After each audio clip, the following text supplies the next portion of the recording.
Halo, apa kabar? Saatnya Anda menyimak berita Semarang. Bersama saya Mehdi Hairi, sejumlah berita menarik akan kami sajikan untuk Anda. Berikut 3 berita utama hari ini. Puluhan wisatawan menderita luka-luka dan 1 orang dilaporkan tewas akibat bus yang mereka tumpangi terjun bebas ke jurang di kawasan wisata Guci di Kabupaten Tegal. Sakit hati tidak diberikan THR saat dipecat. Mantan karyawan melempar bom molotov dan menyerang kantor perusahaan ekspedisi di Jalan Raya Magelang, Yogyakarta.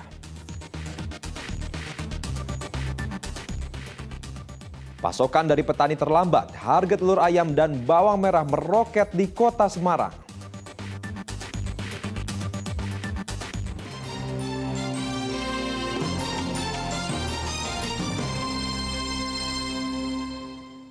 Kita awali informasi pertama, saudara. Sebuah bus wisata asal Tangerang Selatan, Banten terjun dan terbalik ke jurang sedalam 20 meter di kawasan wisata Guci, Kabupaten Tegal, Minggu pagi.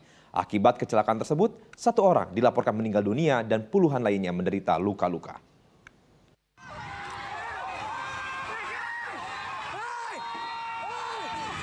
Inilah detik-detik bus wisata Duta terjun ke jurang sedalam 20 meter di kawasan wisata Guci, Kabupaten Tegal, Minggu pagi.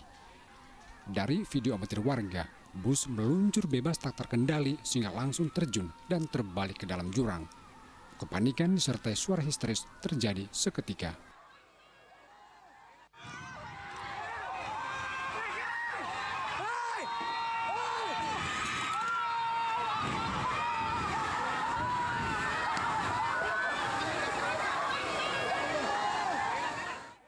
Warga bersama relawan bergegas menolong dan mengevakuasi para penumpang. Akibat kecelakaan, puluhan penumpang menderita luka-luka. Berdasarkan data sementara, 1 penumpang dilaporkan meninggal dunia.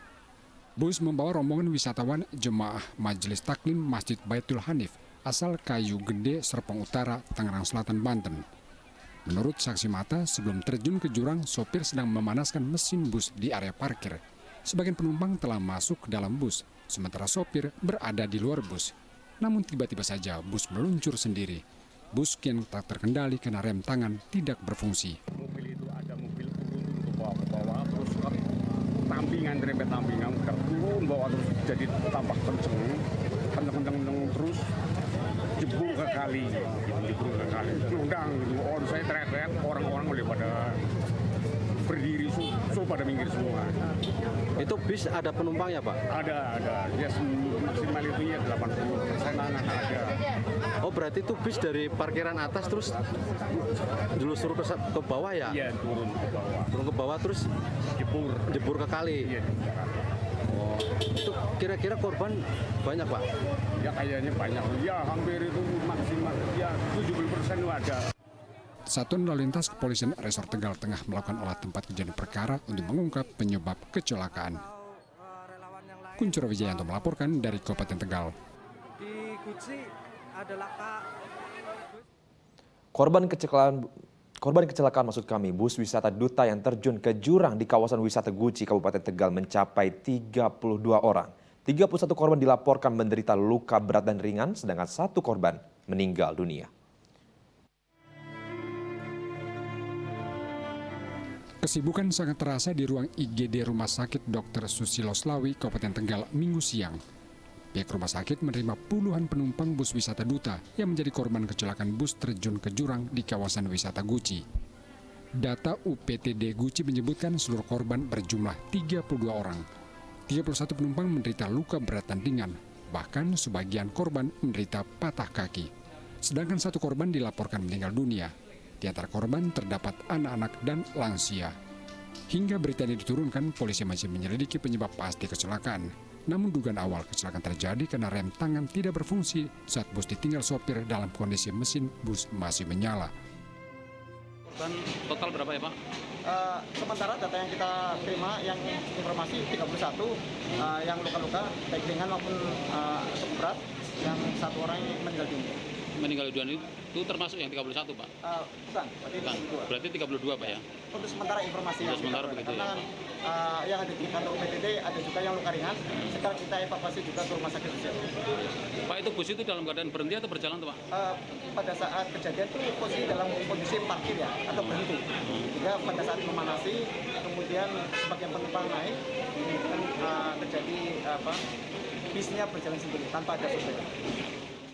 Sementara rangkaian bus masih berada di dasar jurang dan menunggu alat berat untuk proses evakuasi. Bus Nas ini meluncur bebas ke jurang di kawasan wisata Guci Minggu pagi. Bus meluncur saat sopir sedang memanaskan mesin, sedang sopir berada di luar bus. Kuncoro Wijayanto melaporkan dari Kabupaten Tegal.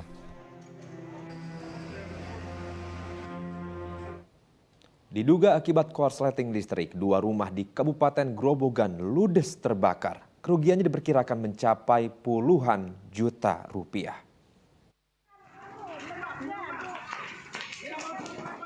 Dua rumah milik Supeno dan Samuri, warga desa Ngambakrejo, Kecamatan Agung Harjo, Kabupaten Grobogan, ludes terbakar pada Sabtu malam. Api pertama kali muncul dari rumah Supeno. Sesaat kemudian, api berkobar dan membesar hingga meludeskan 2 rumah. Warga berusaha memadamkan api dengan menggunakan alat seadanya. Namun, kedua rumah yang terbuat dari kayu itu tidak bisa diselamatkan dari kobaran api. Menurut saksi, dan ini juga mungkin kami sudah memeriksa bahwa kejadian kebakaran ini karena korsleting listrik. Korsleting listriknya dari rumah siapa, Mas? Dari rumah Bapak. Tetap. Api dapat dipadamkan 2 jam kemudian setelah 2 unit mobil pemadam kebakaran tiba di lokasi. Tim Inafis Polres Grobogan telah melakukan olah TKP. Hasilnya, polisi menemukan kabel listrik di rumah Supeno yang putus akibat terbakar. Akibat kejadian ini, kerugian diperkirakan mencapai puluhan juta rupiah. Arif Nur melaporkan dari Kabupaten Grobogan. 3 rumah yang berderet di Kabupaten Semarang dibobol pencuri. Pencuri menggasak uang senilai jutaan rupiah yang tersimpan di dalam rumah. 3 rumah warga Desa Karangduren, Kecamatan Tangaran, Kabupaten Semarang dibobol pencuri saat rumah dalam keadaan kosong pada Sabtu siang. Ketiga rumah ini merupakan milik Misbahul Munir, orang tuanya dan kakaknya. Diduga pencuri masuk ke dalam rumah dengan menjebol gembok pintu dan jendela rumah milik korban. Ketiga rumah mengalami kerusakan di pintu dan jendela. Ada 3 rumah. Rumah saya, rumah bapak saya, sama kakak saya. Berarti tadi kondisi di sini pas sepi atau Pas sepi. Saya ke rumah mertua, bapak di sawah, terus kakak saya di Magelang. Pencuri mengambil uang milik Munir senilai Rp900.000. Sedang rumah milik Nuryanto, kakak Munir, kehilangan celengan yang berisi uang ratusan ribu rupiah. Rumah Suhadi, orang tua Munir, juga kehilangan uang ratusan ribu. Atas kejadian pencurian ini, korban telah melaporkan ke polisi. Yulianto melaporkan dari Kabupaten Semarang.